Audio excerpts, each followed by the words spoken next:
తన శిష్యుల్ని, తన ప్రియ శిష్యుల్ని, 12 మంది శిష్యులు అంటే యేసు ప్రభువుకి పిచ్చండి, ప్రాణమండి.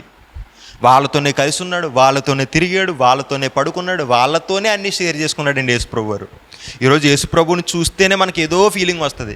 యేసు ప్రభు వారి ఫోటోని చూస్తేనే మనకి ఏదో ఫీలింగ్ వస్తుంది. ఒకసారి ఆలోచించండి, యేసు ప్రభు వారు మీ ఇంటికి వచ్చారనుకో మీ ఫీలింగ్ ఎలా ఉంటుంది? యేసు ప్రభు వారు నీతో కూర్చొని భోజనం చేస్తున్నారనుకో నీ ఫీలింగ్ ఎలా ఉంటుంది? యేసు ప్రభు వారు తన గుండెల మీద నిన్ను పడుకోబెట్టుకుంటే నీ ఫీలింగ్ ఎలా ఉంటుంది? ఒక్కసారి ఆలోచించు మిత్రమా. అలాంటిది తన శిష్యులందరితో కలిసే కదా ఉన్నాడు, తన శిష్యులందరితో కలిసే కదా భోజనం చేశాడు, తన శిష్యులందరితో కలిసే కదా పడుకున్నాడు. ఎవరికైనా బాధ వస్తే రొమ్ముల మీద పడుకోబెట్టుకుని ఉంటాడు కదా. అంత ప్రేమ ఎవరికే? యేసు ప్రభుకి శిష్యులంటే.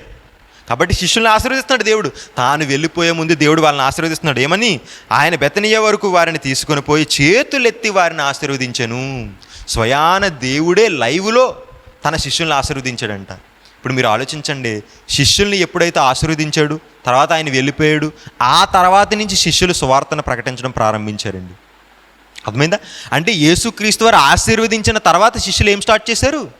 సువార్తను స్టార్ట్ చేశారు. ఇప్పుడు మీరు బాగా ఆలోచించండి, సువార్తను స్టార్ట్ చేయడానికి వెళ్ళేటప్పుడు వాళ్ళు ఎలా వెళ్ళారు? బంగారం పట్టుకొని వెళ్ళారా? వజ్రాలు పట్టుకొని వెళ్ళారా? పోనీ ఒకే ప్రాంతంలో ఉండిపోయి ఏదైనా పెద్ద డాబా కట్టుకున్నారా మనకులాగా? పోనీ ఏదైనా పెద్ద చర్చి కట్టుకున్నారా? లేదు కదా. తమ దగ్గర ఉన్నటువంటి 2 జతలైతే జతల బట్టలు, ఆ చెప్పులు, ఆ కర్రలు, ఆ కత్తులు పట్టుకొని వెళ్ళిపోయారండి. అక్కడ స్టార్ట్ అయిందండి సువార్త. నిజంగా మీరు ఆలోచించండి, ఏమీ లేకుండా రోడ్డు మీదకి వెళ్తే పరిస్థితి ఎలా ఉంటుందో మీకు తెలుసు. ఇప్పుడు వాళ్ళు సువార్తకి వెళ్ళారండి. సువార్త స్టార్ట్ అయిన క్షణం నుంచి అలా చనిపోయేంత వరకు కూడా ఎక్కడైనా వాళ్ళ జీవితంలో ఆనందం ఉందా? ఎక్కడైనా వాళ్ళ జీవితంలో పెద్ద పెద్ద బిల్డింగులు కట్టుకున్నట్టు, కార్లు కొనుక్కున్నట్టు, తిరిగినట్టు, ఎంజాయ్ చేసినట్టు ఎక్కడైనా ఉందా? లేదు కదండి.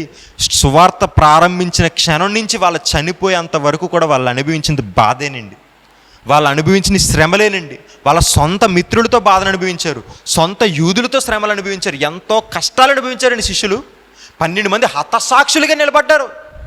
ఎంతోమంది అండి, 12 మంది ఎన్ని కష్టాలు అనుభవించారు. తినడానికి తిండి లేక, ఒక పూట తింటే 2 పూటల పస్తుండి, ఎన్నో కష్టాలు అనుభవించినటువంటి వ్యక్తులు ఎవరంటే శిష్యులండి.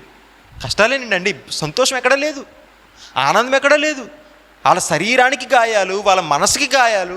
వెన్నుపోట్ల వల్ల మనసుకి గాయాలైతే రాళ్ళ దెబ్బల వల్ల శరీరానికి గాయాలు పొందారండి శిష్యులు. ఎంతో బాధను అనిపించారు. నిజంగా తలుచుకుంటే అలాంటి శిష్యులు చేసిన సువార్త ఈరోజు ఎవరైనా చేస్తున్నారా? వైట్ షర్ట్ నలగట్లేదండి సువార్తకి, వైట్ షర్ట్ నలగట్లేదు. ఎంతో కష్టపడాలి. ఈరోజు నేటి కాలంలో పాస్టర్లు కూడా చాలామంది అండి, క్రైస్తవులుగా పిలువబడుతున్న క్రైస్తవులు మనము, అలాగే పాస్టర్లుగా పిలువబడుతున్నటువంటి దైవజనులు కూడా సుఖాలు మరిగేశారు తప్ప కష్టాన్ని మర్చిపోయారండి. ఆనాటి శిష్యులు ఎంత కష్టపడ్డారయ్యా.